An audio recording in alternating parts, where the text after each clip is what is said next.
प्रस्ताव त्यांनी मांडला आहे ते बोलतील. सभापती महोदय, विधिमंडळाचं यावर्षीचं हे पहिलं अधिवेशन आणि या अधिवेशनाची सुरुवात आपण सर्वच जण एक दिग्मूढ अवस्थेमध्ये आहोत. आजपर्यंत नेहमी सभागृहात दिसणारे आपल्याला सर्वांनाच आपले वाटणारे अजितदादा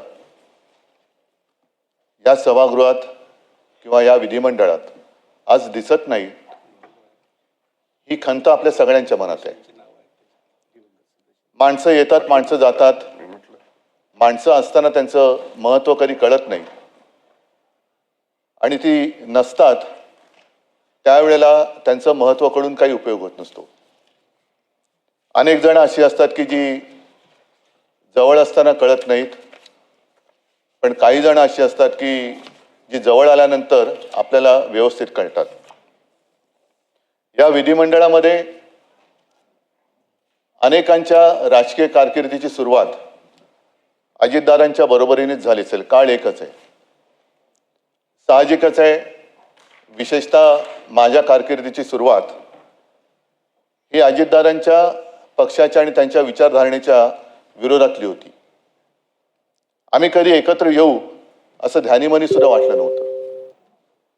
अजितदादांच्या बद्दल म्हणायचं झालं तर 2 सकाळ अशा होत्या, त्यातली एक सकाळ ही महाराष्ट्राला त्यांच्या कृतीने धक्का देणारी होती आणि दुसरी सकाळ ही महाराष्ट्राला चटका देणारी होती, अंतःकरणाला चटका देणारी होती. आम्ही कधी एकत्र येऊ असं आम्हाला वाटलं नव्हतं. हे जे मी आपल्याला सांगितलं त्यावेळेला साहजिकच आहे, दोन्ही पक्ष हे राजकीयदृष्ट्या एकमेकाच्या विरोधात होते. एकत्र आलो, अनपेक्षितपणाने एकत्र आलो आणि एकत्र आल्यानंतर साहजिकच आहे की मनामध्ये एक नाही म्हटलं तरी अढी होती. त्याच्या आधीची सकाळ मी आपल्याला सांगितली आणि त्याच्यानंतर ही व्यक्ती माझ्यासोबत, एकतर मला प्रशासनाचा अनुभव नव्हता, अचानक ह्या सभागृहात किंवा या विधिमंडळात आलो तो मुख्यमंत्री म्हणून आलो. कामकाज कसं चालवायचं त्याच्यात सहकारी सगळे विरोधातले होते ते आहेत. अजितदादांसारखा एक सहकारी ज्यांनी एक धक्का दिला होता आणि आपल्यासोबत उपमुख्यमंत्री म्हणून बसणार, हे थोडंसं त्यावेळेला नाही म्हटलं तरी अनपेक्षित होतं. पण जसजसं कामकाज सुरू झालं तेव्हा मला कळलं आणि ती भावना आजही माझ्या मनात कायम आहे, ती नेहमी कायम राहील की अजितदादांसारखा एक भरोसेमंद, उत्तम, दिलदार केवळ सहकारीच नव्हे तर मित्र मी गमावला. आता शासकीय किंवा प्रशासकीय कामकाजामध्ये एक खंबीर मला पाठिंबा होता, आधार होता. कोणतीही गोष्ट काही एखादी कळली नाही तर अजितदादांबरोबर मी बोलायचो आणि एवढा विषयाचा सखोल अभ्यास करणारा सहकारी किंवा लोकप्रतिनिधी अभावानेच आढळले आज सुद्धा. त्यांचं वैशिष्ट्य म्हणजे ते 6 वेळा उपमुख्यमंत्री होते हे तर आहेच, पण विशेष म्हणजे एका मोठ्या वृक्षाच्या सावलीतून बाहेर पडून स्वतःची ओळख निर्माण करणं हे फार अवघड असतं. काही जणांना आयुष्यभर वृक्षाच्या सावलीत राहावं लागतं, वृक्षाच्या सावलीचा आधार घ्यावा लागतो, पण काही जण असे असतात की त्या वृक्षाच्या सावलीतून बाहेर पडून स्वतःची एक ओळख निर्माण करतात. त्यातले एक अजितदादा होते. मी 2-3 वेळा मुख्यमंत्री असताना बारामतीत जाण्याचा योग आला. काही ना काही कार्यक्रम होते. शेवटी जेव्हा गेलो होतो तेव्हा अजितदादा माझ्यासोबत मुंबईपासून त्या पूर्ण कार्यक्रम होत होते आणि तो काळ असा होता की माझ्या तब्येतीची तक्रार होत होती. म्हणजे मला उभं राहणं सुद्धा शक्य होत नव्हतं. तेव्हा अजितदादा मुद्दामून माझ्यासोबत आले होते आणि संपूर्ण रस्त्याने फिरताना मोठ्या उत्साहात बारामतीचा केलेला कायापालट ते मला दाखवत होते. इकडे पहिलं काय होतं, आता मी काय केलं, आणि हे सगळं बघणं हे अचंबित करणारं होतं. कारण बारामतीत त्याआधी मला तसं जाणं काही झालेलं नव्हतं. ते सगळे रस्ते असतील, मोठ्या संस्था असतील, मग विद्यालय असतील, अनेक अनेक गोष्टी अजितदादा मला उत्साहाने दाखवत होते की CM साहेब हे एक त्यांचं वैशिष्ट्य, प्रोटोकॉल पाळणं. CM साहेब हे अमुक अमुक इकडे होतं, हे आम्ही असं केलं. आणि तीच बारामती ज्या वेळेला ही दुर्घटना घडली आणि मध्यरात्रीच्या सुमारास मी तिकडे सहकुटुंब गेलो, तेव्हा ती बारामती पोरकी झालेली मला वाटली. निशब्द तर होतीच, मध्यरात्र तर झालेली होतीच, पण त्यावेळेला अशी आनंदाने एक भरलेली बारामती पूर्णपणे पोरकी झालेली मला जाणवली. हे माणसाचं वैशिष्ट्य. अर्थसंकल्पीय अर्थ खातं तर त्यांनी सांभाळलंच, पण जेव्हा लॉकडाऊनमध्ये मंत्रालय बंद होतं आणि जवळपास अर्थचक्र थांबते की काय अशी परिस्थिती होती, त्याही वेळेला या माणसाने कसा काय तो समतोल साधला, कोणती योजना बंद पडू न देता महाराष्ट्राचं अर्थचक्र सुरू ठेवलं. हे फार त्याला एक कसब लागतं, कौशल्य लागतं, जे अजितदादांकडे होतं. कर्जमुक्ती तर आम्ही आधी केलीच होती. ती कर्जमुक्ती पार पाडणं गरजेचं होतं. पैशाचे स्रोत सगळे थांबलेले होते, पण तरी देखील कर्जमुक्ती करून दाखवली. शिवभोजन ही गोरगरिबांसाठी जी योजना आम्ही सुरू केली होती, ती 10 रुपयाची थाळी ही 5 रुपयात करणं हे गरजेचं होतं. पैशाची आवक काही नव्हती, पण तरी सुद्धा अजितदादांनी ते करून दाखवलं. अशा अनेक गोष्टी मला सांगता येतील. त्याही काळामध्ये मंत्रालय बंद होतं, पण महाराष्ट्र बंद नव्हता. महाराष्ट्र हा चालू होता.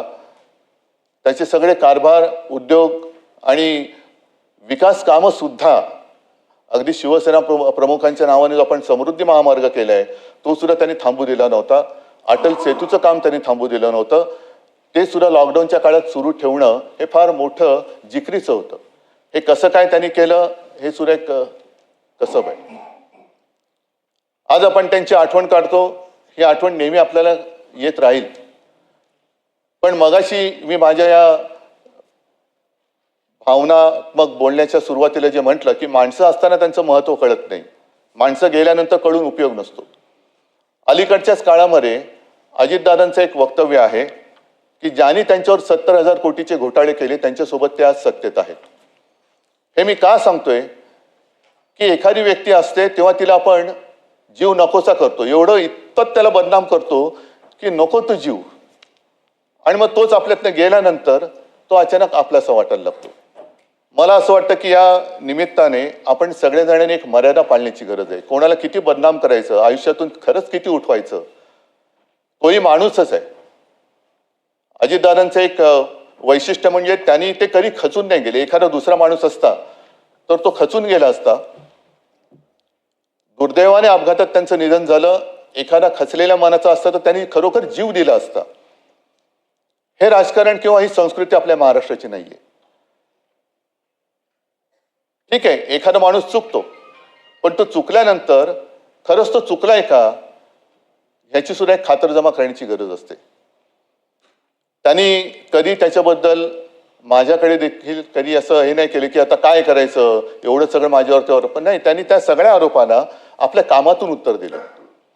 आणि त्या कामातून उत्तर असं दिलं की तेव्हा तत्कालीन आमचे जे सहकारी होते, ज्याने आरोप केले होते, त्यांनी सुद्धा त्यांना सहकारी म्हणून स्वीकारलं आणि आम्ही सुद्धा त्यांना सहकारी म्हणून स्वीकारलं. आणि म्हणूनच आज या सभागृहातला एकही व्यक्ती असं नाही की ज्यांनी दादांच्या कामाचा जवळून अनुभव घेतलेला नाहीये. दादांचा स्वभाव असेल, थोडासा तापट असेल, एक तर त्यांच्या आवाजात एक नैसर्गिक भारदस्तपणा होता, त्याच्यामुळे त्यांच्यासमोर अधिकारी सुद्धा थोडेसे असे वचकून असायचे. अनेकदा कळायचंच नाही की हे कौतुक करतायत की दम देत आहेत. पण तो एक दादांचा एक ती शैली होती, दादांची एक लकब होती. बोलताना सुद्धा बिनधास्त बोलायचे. अनेकदा त्यांच्या वक्तव्याने त्यांना अडचणीत आणले हे सुद्धा आपण पाहिलेलं आहे. पण बोलायचं तर बोलायचं, काही काम एखादं करायचं तर बेधडकपणाने करायचं, बेलाशकपणाने करायचं. याचं कारण त्यांच्या मनात कुठे पाप नसायचं.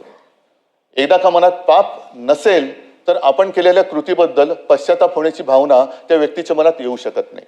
आणि दादा मला असं वाटतं त्या व्यक्तीच्या वर्गवारीत येत होते. एकतर त्यांनी, मी तुम्हाला सांगितलं की अत्यंत अडचणीच्या वेळेला महाराष्ट्राचं अर्थखातं सांभाळलं. एक मला कशाचाही अनुभव नसताना माझ्या मंत्रिमंडळात एक उत्तम भरोसेमंद सहकारी म्हणून त्यांनी काम केलं.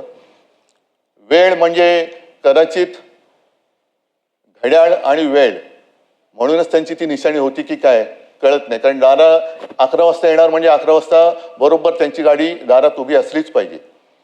बरं, आल्यानंतर विषय घेऊन यायचे.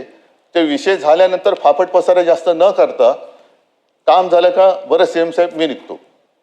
मंत्रिमंडळात सुद्धा मी प्रत्येक वेळेला बघितलेलं आहे, कागदं असतात पसरलेली, पण दादांच्या समोरचं टेबल हे व्यवस्थित सगळ्या गोष्टी काटकोनात असायच्या. त्यांचं पेन असेल, त्यांचे कागद असतील, हे काटकोनात असायचे. आणि हे मी का सांगतोय आवर्जून, कारण ही सवय शिवसेना प्रमुखांना सुद्धा होती. आणि त्यांच्याबद्दल म्हणजे शिवसेना प्रमुखांबद्दल प्रमोद नवलकर जे बोलले होते ते मला या निमित्ताने आठवते की माणूस कसा शिस्तीचा असतो. तर म्हणजे तुम्हाला असं वाटेल की विषय काय आणि बोलतायत काय, पण काटकोनामध्ये सगळ्या गोष्टी असणं, सगळ्या गोष्टी स्वच्छ पाहिजे. एखादी गोष्ट जरा तिरकी तारपी असली का ते व्यवस्थित लावली गेली पाहिजे. ही एकदा शिस्त लागली का मग कारभार सुद्धा त्या शिस्तीने केला जातो. आपण जर का सगळं काही पसरलेलं आहे, मग कुठला कागद कुठे गेलेला आहे, कशाचा कशाला पायकोस कोणामध्ये नाही, तर कामकाज सुद्धा तसं होऊ शकत नाही. आज आपण सगळेच जण एका अशा दुःखात आहोत की सगळ्यांनाच असं वाटतंय की आपल्या जवळचा कोणतरी गेलेला आहे. ही भावना फार थोड्या व्यक्तींच्या बद्दल आपल्या सगळ्यांच्या मनात निर्माण होते. मी तर माझा एक चांगला मित्र गमावला हे तर माझं दुःख आहेच, पण त्याचबरोबरीने महाराष्ट्राने एक उमद नेतृत्व गमावलंय हे महाराष्ट्राचं फार मोठं नुकसान आहे. आणि असं का होतं कोणास ठाऊक. गेल्या काही वर्षांमध्ये ज्यांच्याकडनं काही अपेक्षा महाराष्ट्राने केल्या होत्या, मग ते प्रमोद महाजन असतील, गोपीनाथ मुंडे असतील, अगदी आर आबा असतील आणि आता अजितदादा असतील, की काही करण्याच्या एका पातळीपर्यंत ते जातात काय, महाराष्ट्र त्यांच्याकडनं अपेक्षा करतो काय आणि अचानक ते आपल्यातून निघून जातात काय. हे दुर्दैव आहे, हे महाराष्ट्राचं दुर्दैव आहे. हे नुकसान, हा दुःखाचा डोंगर केवळ पवार कुटुंबियांवरती नाही तर महाराष्ट्रावरती कोसळलेला आहे. आज त्यांच्या बरोबरीने इतर सुद्धा जे आपले सदस्य होते विधान परिषदेचे, त्या सर्वांचा उल्लेख ह्याच्यामध्ये आहेच. स्वरूपसिंग नाईक आहेत, अशोक मोडक सर, त्याच्यानंतर गंगाधर पटणे, नीला देसाई तर आमच्या पक्षाच्या सदस्य होत्या. त्या सुद्धा महिला आघाडीच्या आमच्या पदाधिकारी होत्या. एक धडपड करणारी माणसं, आपल्याला मिळालेल्या संधीचं सोनं करणारी माणसं, आणि ही अशी माणसं आपल्यातनं अचानकपणाने निघून जातात. त्याच्याबद्दल आज तरी आपल्याकडे दुःख व्यक्त करण्याखेरीज काहीच नाही आहे. पण या निमित्ताने मी पुन्हा एकदा आपल्याला सगळ्यांना विनंती करेन की जेव्हा माणसं असतात तेव्हा त्यांच्याशी आपण त्यांचं महत्त्व कळून घेऊन त्यांच्या गुणाचा वापर जर का राज्यासाठी केला गेला तर केवळ आपलंच नव्हे तर महाराष्ट्राचं भलं झाल्याशिवाय राहणार नाही. असो, आज मला तरी असं कधी वाटलं नव्हतं की अजितदादांबद्दल असा प्रस्ताव येईल आणि त्याच्यावरती आपल्याला बोलावं लागेल, हे मनात कधीच आलेलं नव्हतं. अचानकपणाने ही वेळ आपल्यावरती ओढवलेली आहे. मी अत्यंत भारावलेल्या आणि जड अंतःकरणाने अजितदादांना श्रद्धांजली हा शब्द मला वापरावा लागतोय, ह्याचं खूप मनामध्ये दुःख आहे. कारण अशी माणसं ही पुन्हा पुन्हा होत नाहीत, असे मित्र, असे सहकारी हे पुन्हा पुन्हा मिळत नाही. मी या सर्वांना माझ्यातर्फे, माझ्या कुटुंबियांतर्फे आणि माझ्या पक्षातर्फे